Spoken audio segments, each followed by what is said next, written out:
అందరికీ హాయ్ అండి. కొత్తగా యూట్యూబ్ ఛానల్ స్టార్ట్ చేసిన వాళ్ళకి, స్టార్ట్ చేయబోయే వాళ్ళకి వాయిస్ ఓవర్ ఎలా ఇస్తారని డౌట్ ఉంటుంది కదా, నేను ఈ వీడియోలో చెప్తాను. ఫస్ట్ విఎన్ యాప్ డౌన్లోడ్ చేసుకోవాలి. నేను విఎన్ యాప్లోనే వాయిస్ ఓవర్ ఇస్తాను. ప్లే స్టోర్లో ఉంటుంది, డౌన్లోడ్ చేసుకొని విఎన్ యాప్ పైన క్లిక్ చేస్తే మనకు ప్లస్ ఐకాన్ కనిపిస్తుంది.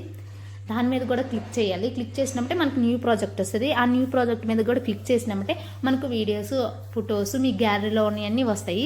మీకు ఎన్ని కావాలంటే అన్ని వీడియోస్, ఫొటోస్ సెలెక్ట్ చేసి పెట్టుకొని అక్కడ కింద మనకు నెక్స్ట్ అని ఉంటుంది. ఆ నెక్స్ట్ మీద క్లిక్ చేయాలి. క్లిక్ చేసినప్పుడు ఇలా వస్తుంది. మీకు పైనే ఉంటుంది మ్యూజిక్ కాడ ట్యాప్ టు యాడ్ మ్యూజిక్ అని. దాని మీద క్లిక్ చేసినప్పుడే మీకు ఎఫెక్టివ్ మ్యూజిక్ రికార్డ్ ఉంటుంది. మనం వాయిస్ ఓవర్ కాబట్టి ఇచ్చేది రికార్డ్ మీద క్లిక్ చేసినప్పుడే మనకి ఇలా స్టార్ట్ అయిపోతుంది. 1 2 3 తర్వాత మీరు ఎంతవరకు వాయిస్ ఓవర్ ఇవ్వాలనుకుంటున్నారో అంతవరకు ఇచ్చి మీరు స్టాప్ చేసినప్పుడే కింద మనకు ఇంటూ మార్క్ అని రైట్ మార్క్ ఉంటుంది. రైట్ మార్క్ మీద క్లిక్ చేసినప్పుడే పైన మనకు బాణం గుర్తుంటుంది. బాణం గుర్తు మీద క్లిక్ చేసినప్పుడే మీ వీడియో డైరెక్ట్ గ్యాలరీలోకి సేవ్ అయిపోతుంది.